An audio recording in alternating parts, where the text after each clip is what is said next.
Hello, everyone. Mr. B! What's your secret mission about? It's not my mission, but an idea that came from my good friend, Mr. Bill Gates. Hi, kids. The real, actual, in-person Bill... Bill? He's trying to say that we're big fans, Mr. Gates. It's a strange fact that Bill Gates' hagiographers, PR hacks employed more often than not by large corporations that receive funding from the Bill and Melinda Gates Foundation, consistently depict this drab software developer as a cartoon superhero, using his superpower of being very rich to help save the planet. Behind closed doors on this New York campus, a secret gathering of some of the world's most powerful people. Gates, Buffett, Bloomberg, Winfrey. It was like the Super Friends. In the great hall of the Justice League, there are assembled the world's 4 greatest heroes. But these cartoon-fueled puff pieces reveal more than they know about Gates and the other mega-rich philanthropists they are attempting to idolize. They reveal that the idea of the selfless billionaire do-gooder is a work of fiction so unbelievable it is only fit for Saturday morning cartoon fare. As we have seen in our first 2 explorations of Bill Gates' role as global health kingpin, the seemingly selfless generosity of the Gates family through their eponymous foundation has in fact greatly increased their own wealth, with Bill Gates' personal net worth having doubled in the past decade alone. But the takeover of public health that we have documented in How Bill Gates Monopolized Global Health, and the remarkably brazen push to vaccinate everyone on the planet that we have documented in Bill Gates' Plan to Vaccinate the World, was not, at base, about money. The unimaginable wealth that Gates has accrued is now being used to purchase something much more useful.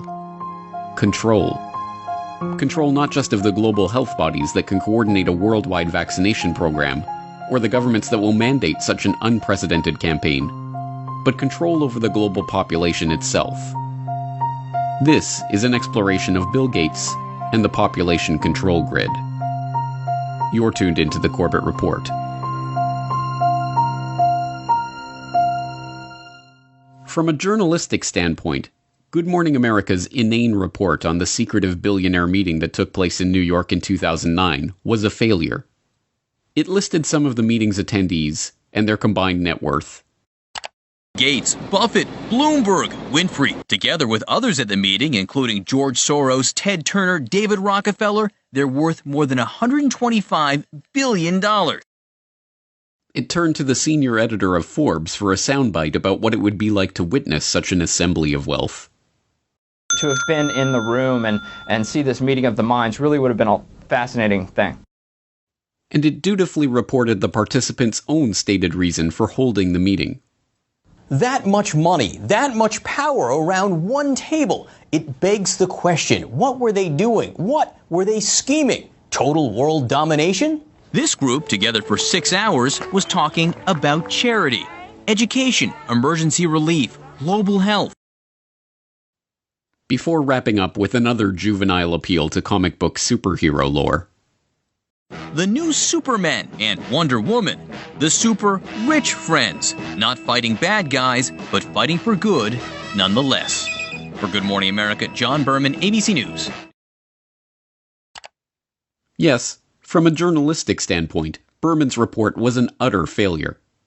There was no attempt to question the participants about the meeting, no space for any criticism of these billionaires or questions about their motives, no adversarial journalism of any kind.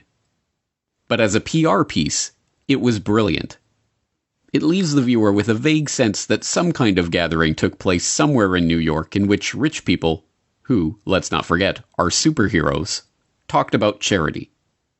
One would have to turn to print sources to discover that the meeting was held at the personal residence of Sir Paul Nurse, then president of Rockefeller University, that the invitation to the gathering was co-written by Bill Gates, Warren Buffett, and David Rockefeller, or that the aim of the meeting was to consider how their wealth could be used to slow the growth of the world's population. Given that these extraordinarily rich and powerful men, including Warren Buffett, David Rockefeller, and Ted Turner, have all expressed their belief that the growing human population is the greatest threat faced by humanity, It should not be surprising that they would convene a conference to discuss how best to channel their vast wealth into the project of reducing the number of people on the planet. Particularly unsurprising is that attendees of the meeting later dubbed Bill Gates, a man for whom population control is particularly close to his heart, as the most impressive speaker at the event. Here we can see a chart that looks at the total world population over the last several hundred years. And at first glance, this is a bit scary. We go from less than 1 billion in 1800, and then 3, 4, 5, 6, and 7.4 billion where we are today is happening even faster. So Melinda and I wondered whether providing new medicines and keeping children alive, would that create more of a population problem? And what the developing world does not need is more children. And I think that was the biggest aha to Bill and me when we got into this work, is we asked ourselves, of course, the same hard-nosed question you'd ask, which is, if you get into this work and you start to save these children, will women just keep overpopulating the world? And thank goodness the converse is absolutely true. This is a very important question to get right, because it was absolutely key for me. When our foundation first started up, it was focused on reproductive health. That was the main thing we did, because I thought, population growth in poor countries is the biggest problem they face. You've got to help mothers who want to limit family size have the tools and education to do that. And I thought that's the only thing that really counts. In recent years, critics have pointed to Bill Gates' own words linking vaccination programs with his goal of reducing population growth. Now, the world today has 6.8 billion people. That's headed up to about 9 billion. Now, if we do a really great job on new vaccines, healthcare, reproductive health services, we could lower that by perhaps 10 or 15%. $10 billion over the next 10 years to make it the year of the vaccines. What does that mean exactly? Well, over this decade, we believe unbelievable progress can be made, both inventing new vaccines and making sure they get out to all the children who need them. We could cut the number of children who die every year from about 9 million to half of that if we have success on it. And the benefits there in terms of reducing sickness, reducing the population growth, it really allows the society a chance to take care of itself once you've made that intervention. But as any number of fact-checking websites, not to mention Bill Gates himself, are quick to point out, this doesn't mean what it sounds like it means. What we found out is that as health improves, families choose to have less children. The truth is that when people's lives improve, when children survive, for instance, or when girls go to school, people start making decisions based on the expectation that their children will live and thrive. The result is smaller families and slower population growth. I came across articles that showed that the key thing you can do to reduce population growth is actually improve health. And that sounds paradoxical. You think, okay, better health means more kids, not less kids. Well, in fact, what parents are doing is they're trying to have 2 kids survive to adulthood to take care of them. And so the more disease burden there is, the more kids they have to have that high probability. So there's a perfect correlation that as you improve health, within a half generation, the population growth rate goes down. Yes, the Gates' stated plan is to reduce population growth by improving health. But the idea of using vaccines as sterilization agents, even without the public's knowledge or consent, is not conspiracy lore, but documentable fact. In its 1968 annual report, the Rockefeller Foundation addressed the problems of population, lamenting that very little work is in progress on immunological methods, such as vaccines, to reduce fertility, and much more research is required if a solution is to be found here.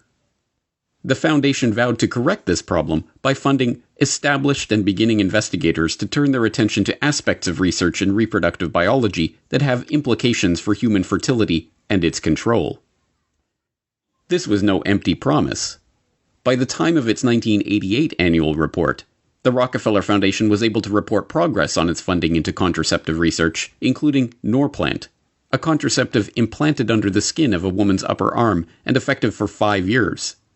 In its 1988 report, the Rockefeller Foundation was pleased to announce that Norplant, which was developed by the Rockefeller-founded Population Council, was now approved for marketing in 12 countries.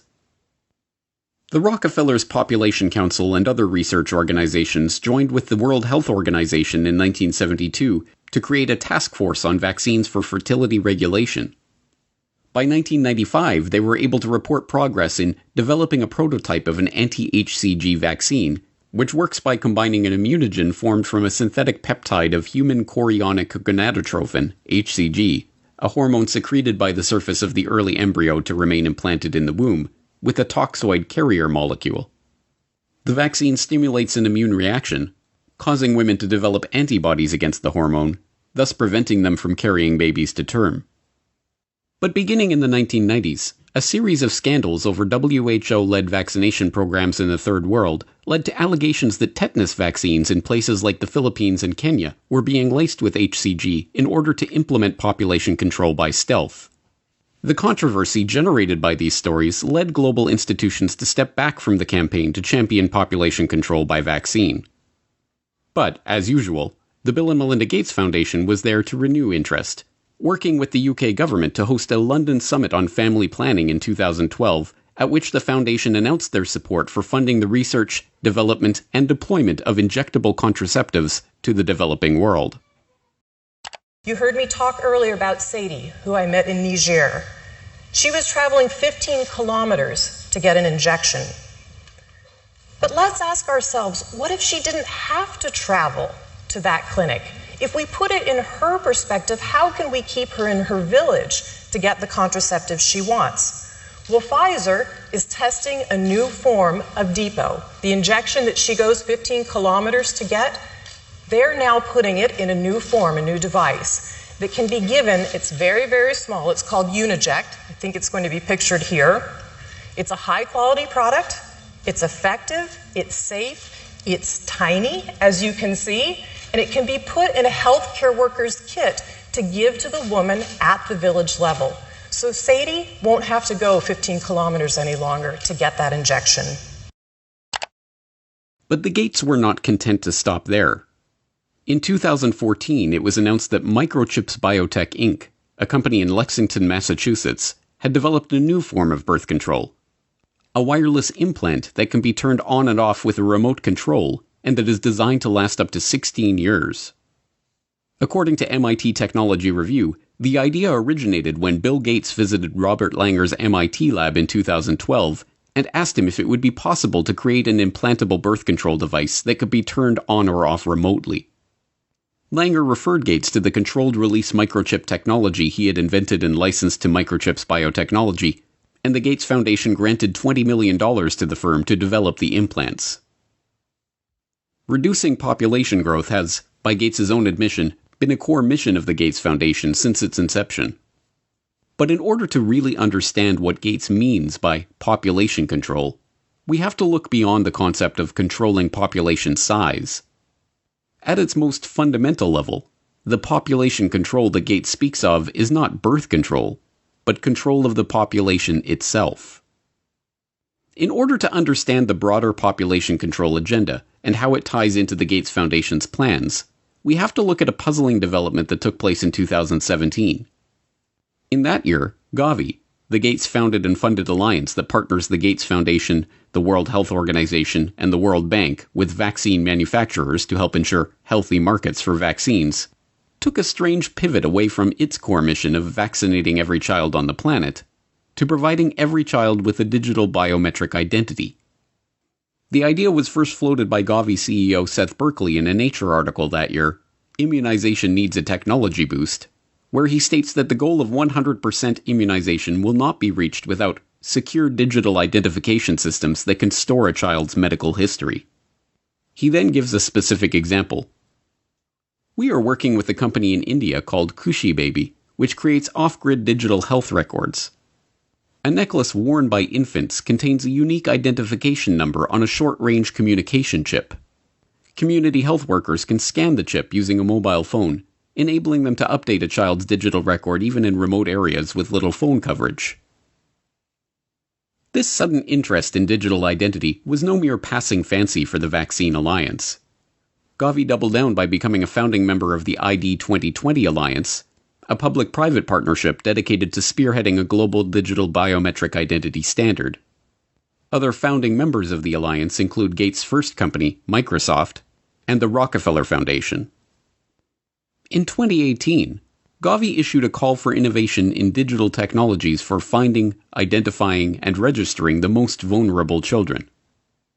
The call specifically requested technologies for capturing, storing, and enrolling the biometric details of infants on rugged biometric devices. Berkeley continued to follow up on this idea in public engagements as one of the new core missions of Gavi.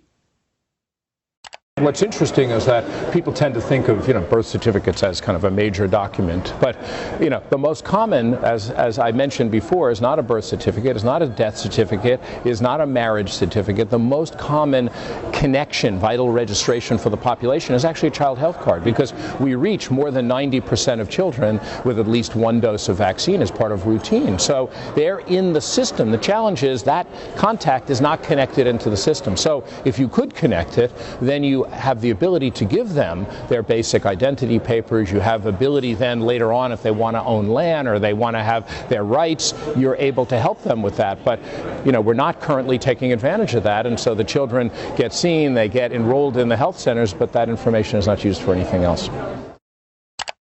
Although vaccines and identity may seem unrelated, Bill Gates has spent the last few years funding research that can bring the two ideas together. Late last year, Gates once again turned to Robert Langer and his MIT colleagues to investigate new ways to permanently store and record the vaccination information of each individual. The result of their research was a new vaccine delivery method. They found that by using dissolvable microneedles that deliver patterns of near-infrared light-emitting microparticles to the skin, they could create particle patterns in the skin of vaccine recipients which are invisible to the eye but can be imaged using modified smartphones. Rice University describes the quantum dot tags left behind by the microneedles as something like a barcode tattoo. So who was behind this development? As lead researcher Kevin McHugh explains, the Bill and Melinda Gates Foundation came to us and said, "Hey, we have a real problem, knowing who's vaccinated." So our idea was to put the record on the person. This way, later on, people can scan over the area to see what vaccines have been administered and give only the ones still needed. The microparticles that form the fluorescent quantum dot tags are delivered along with the vaccine, but they cannot be delivered by a traditional syringe. Instead, they must be delivered by a patch of microneedles made from a mixture of dissolvable sugar and a polymer called PVA, as well as the quantum dot dye in the vaccine. It should be no surprise, then, that big pharma vaccine manufacturers, in their scramble to produce the coronavirus vaccine that, Gates assures us, is necessary to go back to normal, have turned to a novel vaccine delivery method: a dissolvable microneedle array patch. The University of Pittsburgh is where the polio vaccine was first discovered. At the medical center, researchers are now developing a vaccine that is delivered using a dissolvable patch called a microneedle array. Think about them as almost like a Band-Aid. And so the microneedle array is simply applied to the skin topically, pressed into place very shortly, and then taken off and thrown away. And then the antigen is already delivered. As is becoming evident, this new vaccine-delivered barcode-like tattoo is about much more than simply ensuring that children get all their Gavi-recommended immunizations. On a recent Ask Me Anything thread on Reddit, when asked, "What changes are we going to have to make to how businesses operate to maintain our economy while providing social distancing?"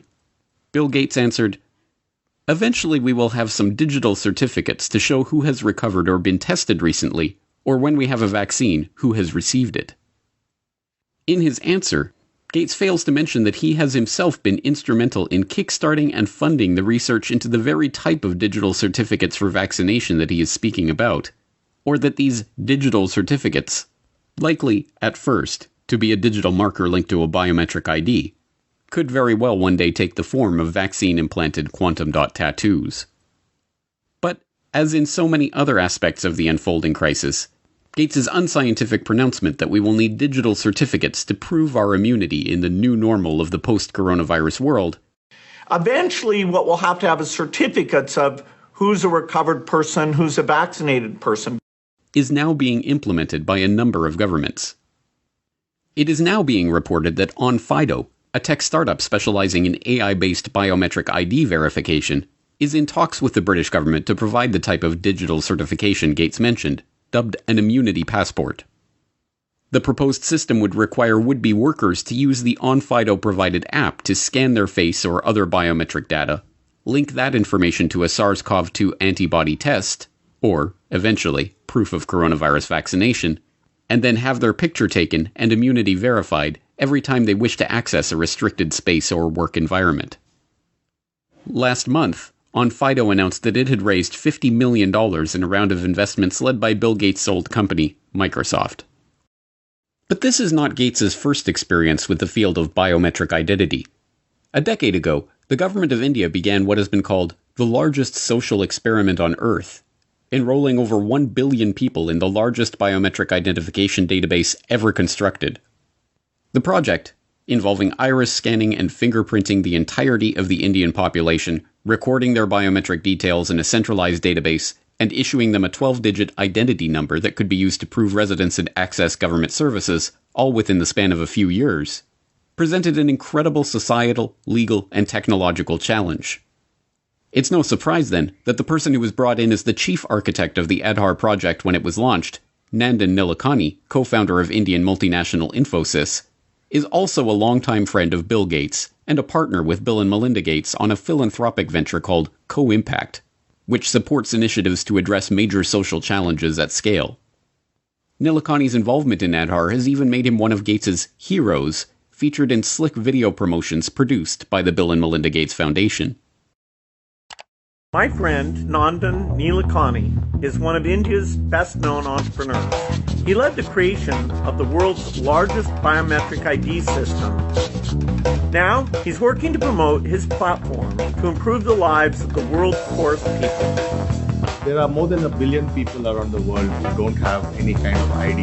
You can't do anything in life without an ID because people are mobile, they're migrant, and wherever they go, whether they want a job or whether they want to board a train or whether they want to get a bank account or get a mobile connection, if the person has no way of proving who they are, then they just won't get access to those services. So the challenge we had was, how do we give 1 billion people, many of whom don't have birth certificates, how do we give them ID? And Gates has personally praised the Aadhaar scheme as a huge asset for India. Well, Aadhaar is a huge asset for India. It was designed very well. The fact that you can make digital payments so easily, you can open a bank account. India is a leader in that. Our foundation, worked with the Reserve Bank. Nandan Nilekani and a group of people that he pulled together did a great job. But Gates is not merely an arm's-length admirer of the Aadhaar experiment. He is not only personally connected to its chief architect, he is also connected to one of the key companies that spearheaded the technology that underlies the project's biometric database. The company that provides the iris recognition technology at the core of the Aadhaar system, IDEMIA, also provides facial recognition systems for the Chinese government and is currently developing digital driver's licenses for use in the United States. IDEMIA even created the Khushi Baby identification necklaces with embedded microchips that Gavi CEO Seth Berkley touted in his Nature article. Unsurprisingly, the company receives support from the Bill and Melinda Gates Foundation through its involvement in the GSMA Inclusive Tech Lab. And now, Gates is funding a scheme to retool Aadhaar for a global rollout. In 2014, the World Bank created a multi-sector working group to launch the Identification for Development Initiative, or ID4D, which aims to support progress toward identification systems using 21st century solutions. The World Bank cites Goal 16.9 of the UN Agenda 2030 Sustainable Development Goals, vowing to provide legal identity for all, including birth registration, in the next 10 years, as the basis for its initiative. But ID4D was little more than a pipe dream until 2016, when the Bill and Melinda Gates Foundation provided catalytic contributions to launch the ID4D Multi-Donor Trust Fund, which enticed the UK, French, and Australian governments, along with the Omidyar network, into a partnership aiming to shape global approaches and a shared vision on identification. Unsurprisingly, this World Bank ID4D initiative includes Nandar Nilekani, Gates' partner and the chief architect of Aadhaar, on its advisory council, and Gates has said that he is funding the World Bank to take this Aadhaar approach to other countries. This headlong rush to capture the biometric details and assign digital identification to every person on Earth is sold to the public under the guise of financial inclusion. The poorest people on the planet have trouble accessing financial services and receiving government aid because they don't have official government identification papers. In this formulation, being issued a government ID, having one's biometric details registered, tracked, and databased by the government, is a human right that must be secured. It should be no surprise by this point that this human right also has direct benefits for big business and for the entities that are looking to exert greater control over the human population. Gates provided insight into the real purpose of this identification control grid in a speech at the Financial Inclusion Forum hosted by the U.S. Treasury in 2015. Every country really needs to look through these KYC, Know Your Customer rules, to make sure that customers are able to prove who they are. But of course, in many countries, you don't have any type of ID system. And the lack of an ID system is a problem, not just for the payment system, but also for voting and health and education and taxation. And so it's a wonderful thing to go in and create a broad identification system.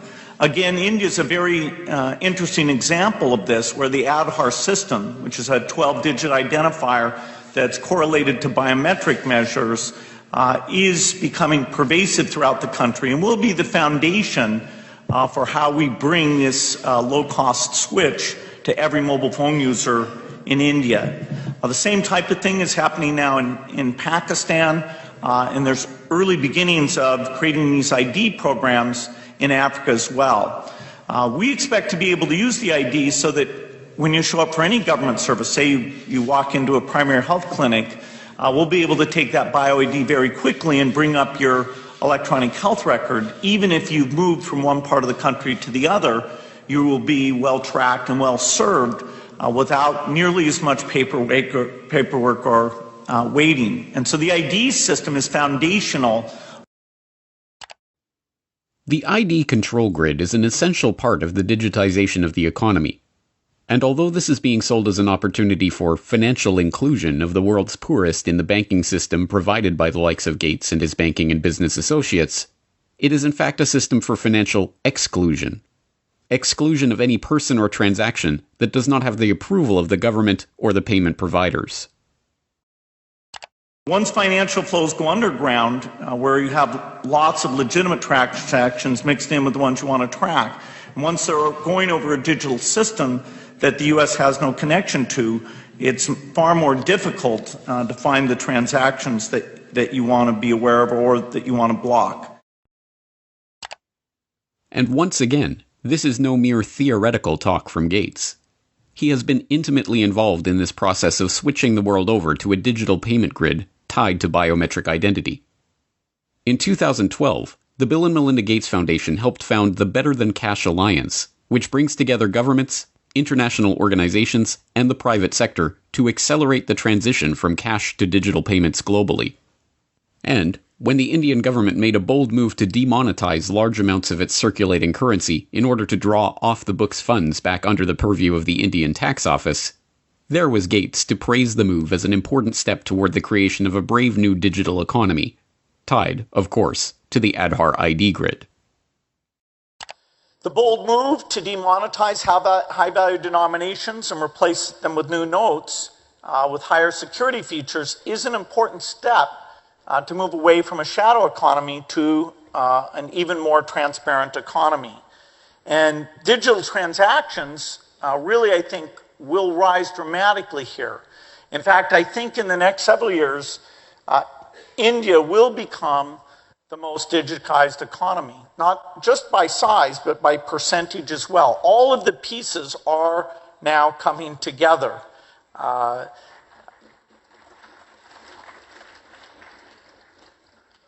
One piece of this that we've enjoyed consulting with the government on making sure it comes together in the right way is the pending rollout of payment banks.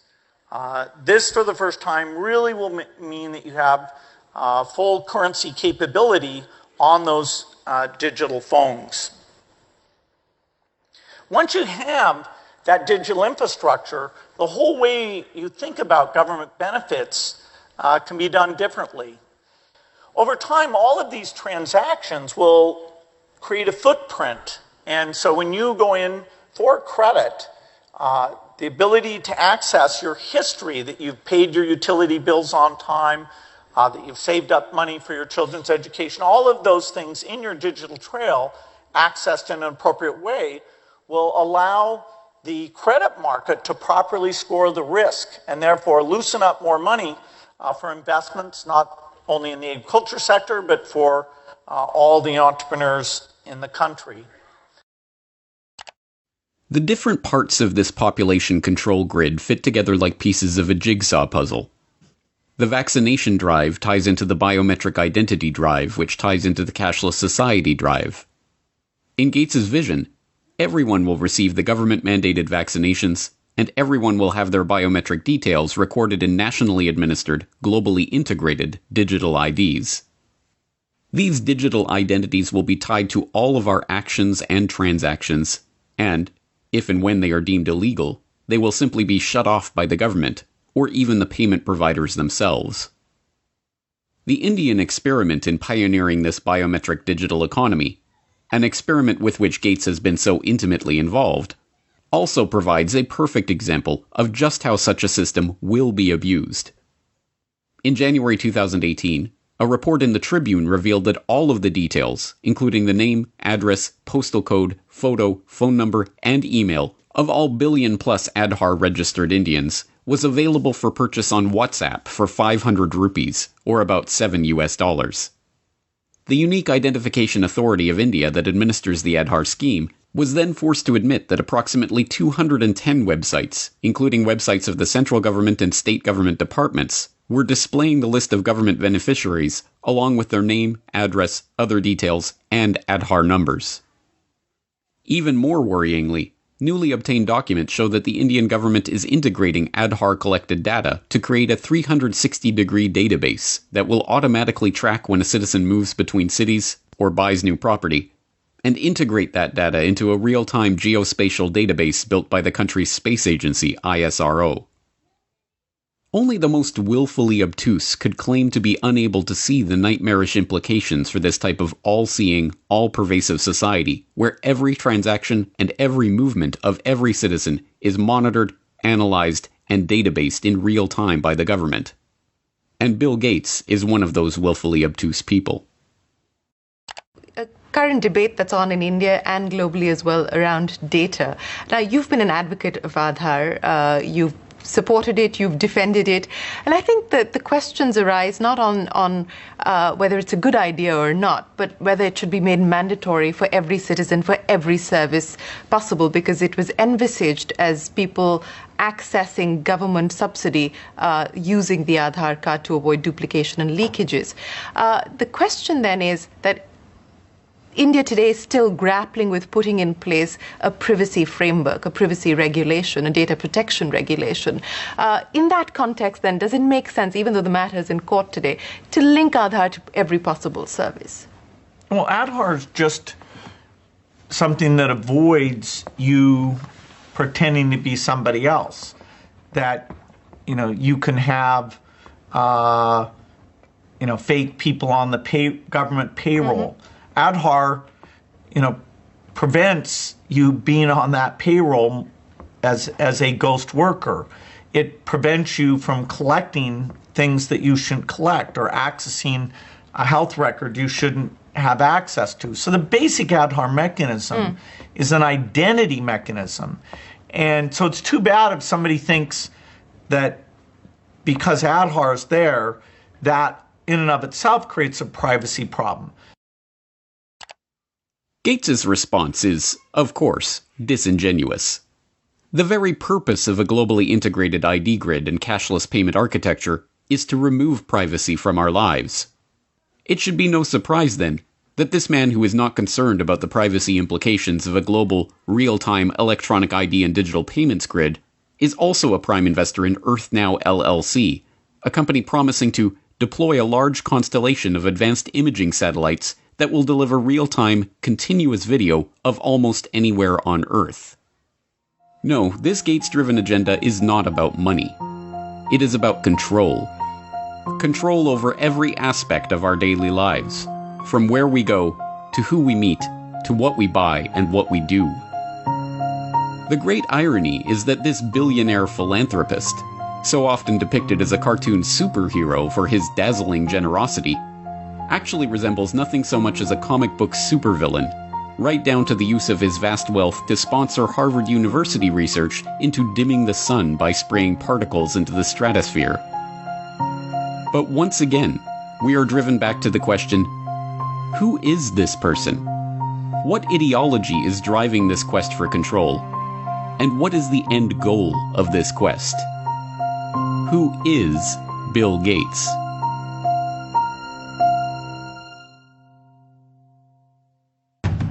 Next time on the Corbett Report. Are you a business genius too? Well, I wouldn't say genius.